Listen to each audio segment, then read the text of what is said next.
Hello everyone, আশা করি সকলে ভালো আছেন। এটা কোনো আপডেট নেই, এটা আমার মনে হয় এমনটা হলে কত না ভালো হতো।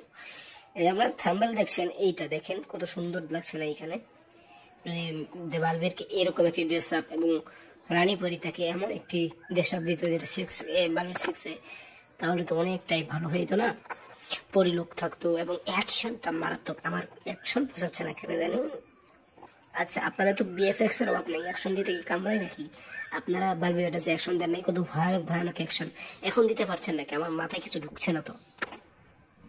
একটু অ্যাকশনটা আপনার বিএফএক্স আছে আপনার কাছে, আপনি চাইলেই যে কোনো রকমের অ্যাকশন টান টান উত্তেজনা দেখাতে পারেন। কি স্লো স্লো স্লো বালবের আগে যায়, এরকম সিস্টেম হইলো নাকি? মানুষ এর জন্য বালবে 3, 4, 5 এটা পছন্দ করছে। 5 হয়তো একটু পছন্দ করবে, কারণ এখানে কিছু টুইস্ট আছে।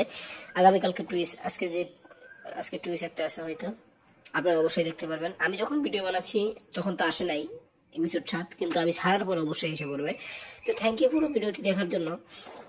আর এখন আমি আপনাদেরকে একটি খুশি সংবাদ দিই, এই যে তাণ্ডব থেকে আফরান হিসুকে বাদ দেওয়া হয়েছে, এই বিষয়টি আপনারা কি করে দেখছেন অবশ্যই জানাতে পারেন। আমাদের তাণ্ডবে আমরা ওই হিসু পাগলাকে আর দেখতে পারবো না, এটা আমাদের খুবই খুশির সংবাদ। তো এইটা সকলকে জানিয়ে দিন, তাণ্ডবে এই হিসু পাগলা থাকছে না। থ্যাংক ইউ পুরো ভিডিওটি দেখার জন্য।